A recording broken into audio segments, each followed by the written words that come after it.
The dirty old men of Pakistan. Why does Pakistan hate the United States? People in Pakistan really don't like the United States. The most dangerous country in the world? Pakistan, the most dangerous spot in the world for Americans. What's 50 times more dangerous than Afghanistan? Pakistan, the endlessly troublesome ally. Islamicide, how the Mullah Mafia is destroying Pakistan. The terror problem from Pakistan. We're gonna talk about Pakistan. On August 5th, former Pakistani Prime Minister Imran Khan was convicted on contested corruption charges.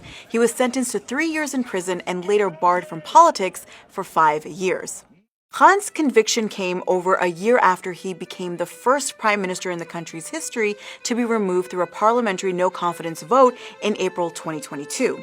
Between then and now, Pakistan has arguably transformed into a more apparent military police state. Other protests were directed at one group, Pakistan's powerful military. More than 4,000 people detained. Journalists, commentators and analysts have also been arrested. Instability is going to grow in Pakistan. The developments have been startling, but have garnered a relatively restrained response in the American press, mirroring the response from the United States government.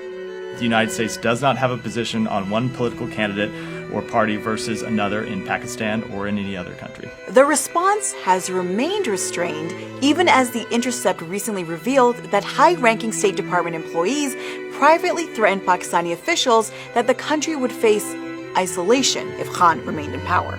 Even if those comments were accurate as reported, they in no way show the United States taking a position on who the leader of Pakistan ought to be. The U.S. news media has, for decades, failed in its reporting on Pakistan for a multitude of reasons, including its Orientalist imagining of an entire nation, but especially because of how rooted international coverage is in the dictates of U.S. foreign policy.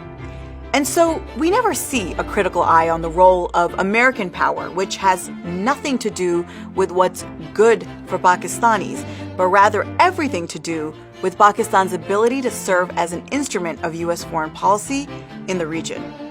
Welcome to Backspace, where we tell you how the story is told in the headlines, and then we think about how we can tell it a little differently.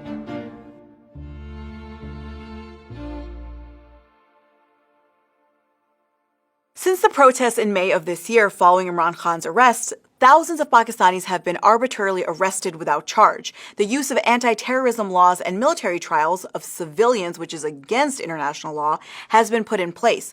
Prominent journalists and activists have been arrested, and several others, including those abroad, have faced state harassment and charges of terrorism.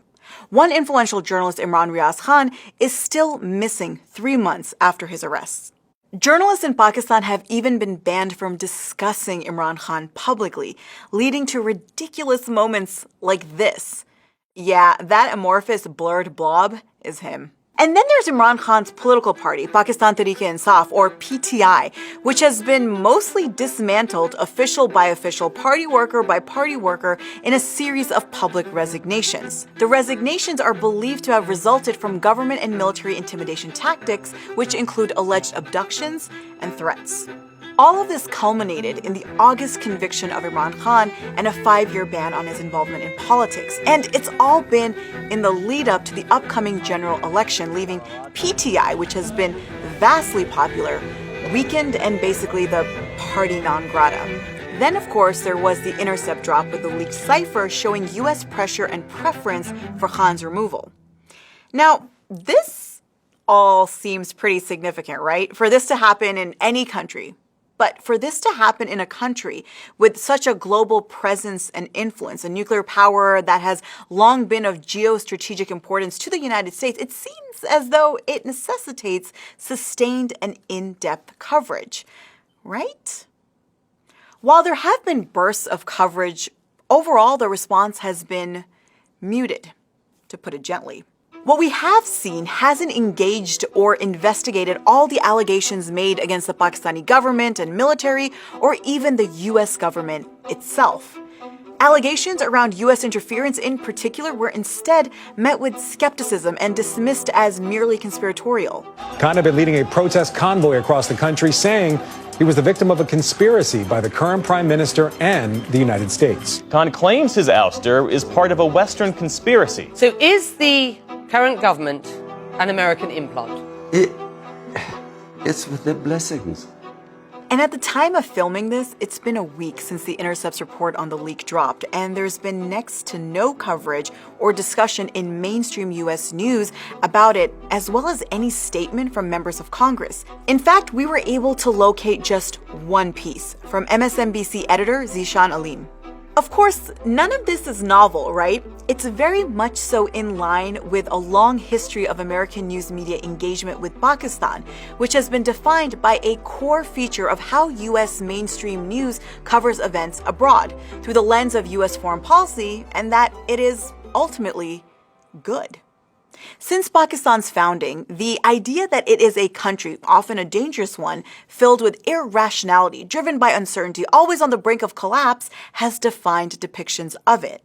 The State Department is ordering most U.S. citizens out of Pakistan as violent anti-Americanism spreads to that country.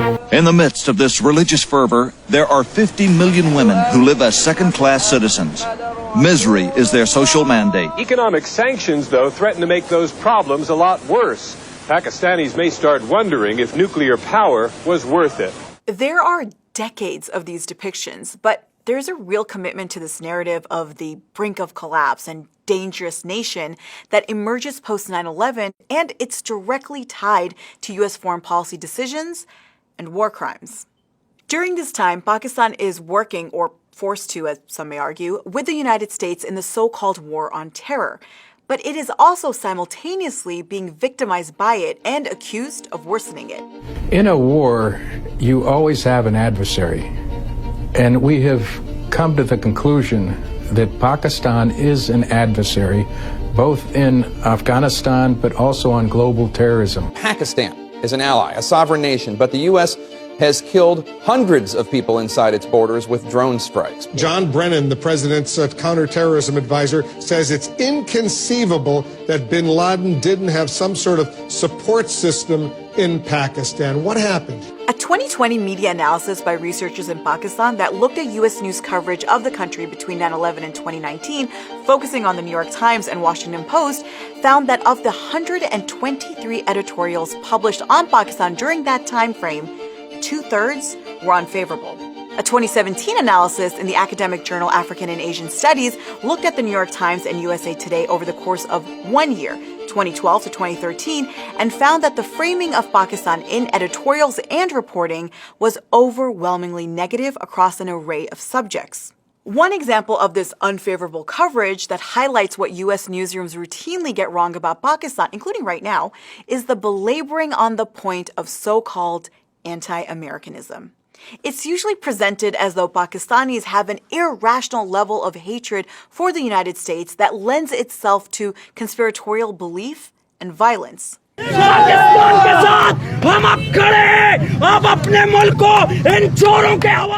Former Prime Minister Imran Khan's initial accusations of U.S. support behind his removal were not taken seriously by a U.S. media culture that sees Pakistanis as pathologically conspiracy-minded and anti-American.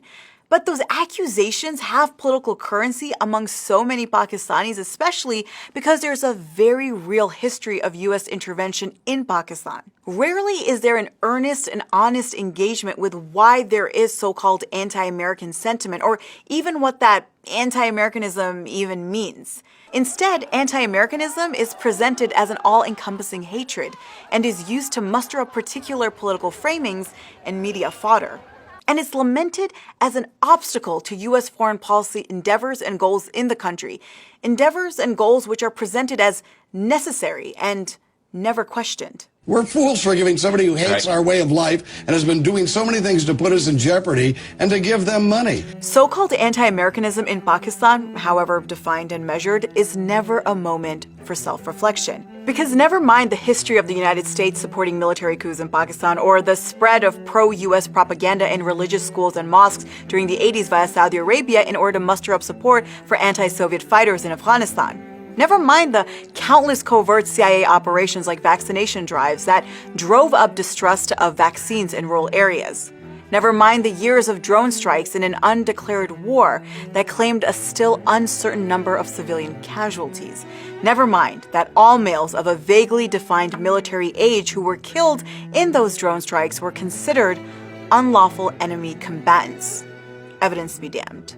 Clearly, at this moment, the relationship between Pakistan and the United States is spiraling down over the issue of the use of drones. Packaging Pakistani discontent with American war crimes, economic abuse, and support for destruction of domestic democratic institutions as simply, they hate us, is a purposeful neglect of American culpability.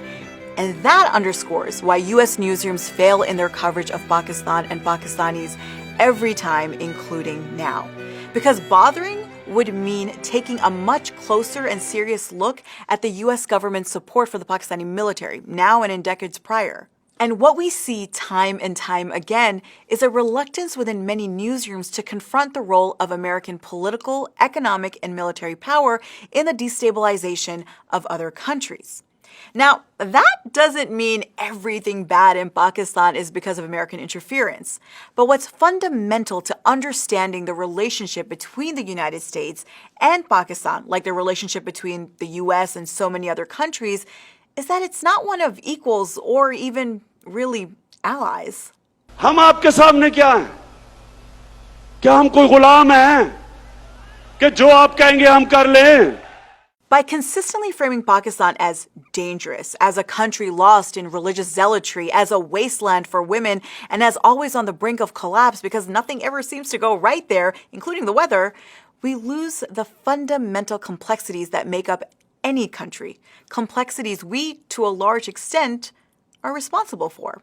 So, is it possible to reform American news coverage of Pakistan, especially when we see that that engagement at its root is tied to the machine of American foreign policy and relies on the idea that the country is fundamentally a burden, even if sometimes an ally? Well, it's complicated. Divorcing mainstream American news media, an institution, from the institutions of American power, like foreign policy, requires an entire remanufacturing of the news industry itself. And I can't do that. Sorry, guys. Well, not yet anyways. But there are ways for newsrooms to at least move away from the regurgitation of the same damaging tropes that lock Pakistan and Pakistanis as a means to an end for U.S. foreign policy interests. First, there's who gets to speak on Pakistan as an expert. I spoke to Mohammed Zahir, a media critic and researcher at King's College London, who pointed out that it's as important to look at who is given the mantle of commenting on Pakistan as much as paying attention to what story is being told. There is this relationship between politics and media that isn't necessarily unique to Pakistan, but it's very important to be aware that it exists. Now, what happens is that if you don't toe the party line, then you won't get opportunities to write for these media organizations. And when international organizations come into Pakistan looking for voices to talk about Pakistan, they will obviously look at people's resumes, and people that work for legacy media will be at the top of the list. The danger of that is obviously that they will get narratives that toe a specific party line rather than what is reflective of reality. As we discussed in our previous episode on defense experts, it's crucial for newsrooms to be transparent about who they're using as experts on any given subject, as more often than not, the experts are actually people with vested interests, often financial, in certain outcomes. Then there's re-examining the type of stories that are picked about Pakistan, moving away from depictions that show us a country of scary, brown, bearded men, a society that hates women, a country plagued with poverty and environmental devastation. There's no doubt that Pakistan is a country that experiences problems at every level: corruption, poverty, gender-based violence, environmental collapse, armed militants. These are all real things, absolutely. But when we present and understand these issues as pathological to Pakistan, as the only lens to understand the country, we create a caricature of a nation of 240 million people. Creating caricatures dehumanizes people, and dehumanizing people makes it easy to be dishonest about their history as it intertwines with ours, especially if you're a U.S. journalist in a U.S. newsroom. Caricatures allow U.S. newsrooms to rely on lazy ideas versus engaging with the role the U.S. has played in continuously destabilizing other countries for its own goals, countries like Pakistan. Instead, we end up with the careless accusations of anti-Americanisms and lamentations about the imminent collapse of a country that, through design, is kept from building itself up. The U.S. news media doesn't have to fail in its coverage on Pakistan. But until and unless it contends with the responsibility it has towards holding American power to account, it will continue to do so. Thanks so much for watching. So if you like Backspace, if you like how it's produced, if you like how it's edited, if you like the lighting, if you like the background, well, I'd like to introduce you to the man behind it all, Ahmed. He's going to be unfortunately leaving the Backspace family, but we want to make sure that you got to meet him and also thank him in the comments. The situation in Pakistan is evolving really quickly. In fact, by the time this episode comes out, who knows where the country will be. But we want to hear from you. What are some other countries, maybe the country that you're from, that have faced a similar treatment in US news media? Let us know in the comments and make sure you like, share, and subscribe, and we'll see you soon. Sooner.